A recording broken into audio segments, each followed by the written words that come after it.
एक तो है कि बहुत पुराना बिल्डिंग हमारे पास जो 80s में बना हुआ, उसके बाद फिर 2004-05 में हमने एक एडिशनल ब्लॉक और बनाया।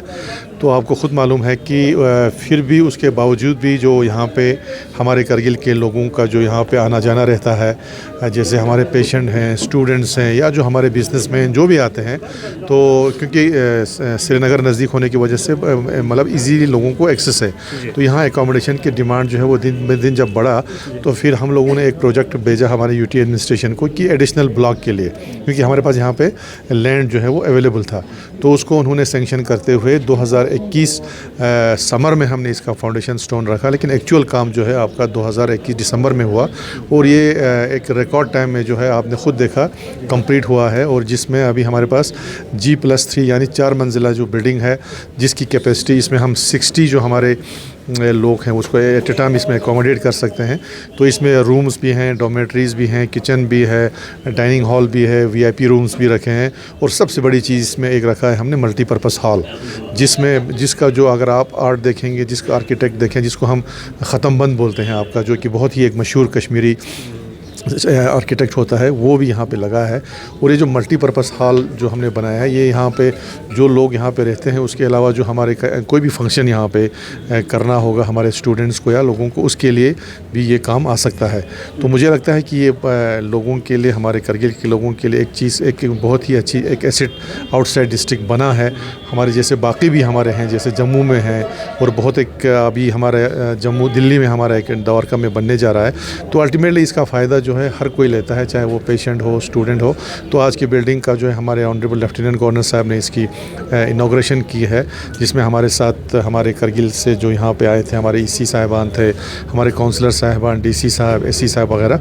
तो मैं सबसे पहले तो एक तो यूटी एडमिनिस्ट्रेशन का लिबरल फंडिंग जो उन्होंने किया उसके लिए उनका शुक्रिया अदा करता हूँ। दूसरा जो हमारी एजेंसी है RNB, वो शॉर्ट टाइम, बहुत ही कम समय में इन्होंने इसको कंप्लीट किया, जिसमें हमारे कमिश्नर सेक्रेटरी साहब, साहू साहब, हमारे DC साहब वगैरह की जो कंटिन्यूस मॉनिटरिंग, उसका रिज़ल्ट है कि हम इतने कम समय में इतना अच्छा जो बिल्डिंग हमने यहाँ पे बनाया है।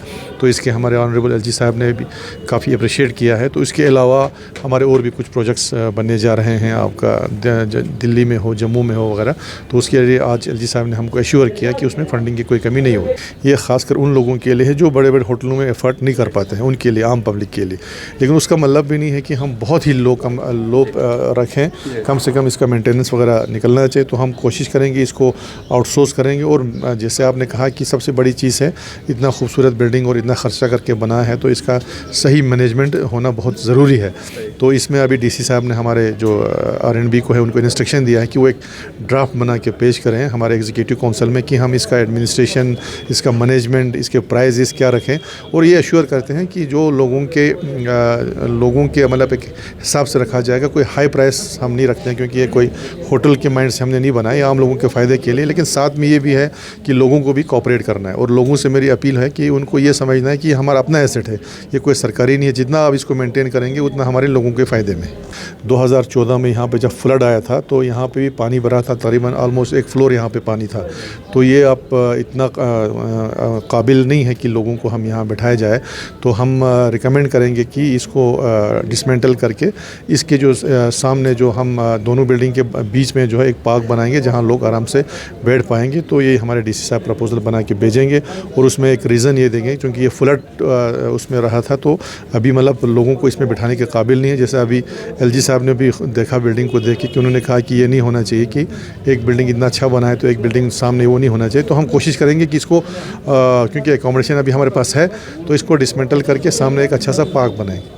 VIP रूम जो रिज़र्व रखें, उसमें जो ख़ास लोग जो एडमिनिस्ट्रेशन से आते हैं या काउंसिल से आते हैं, जहाँ से आते हैं, वो लोग वो यूज़ करेंगे। अदरवाइज़ कोई फेवरेटिज़म आज तक नहीं हुआ, तो आज क्यों होगा।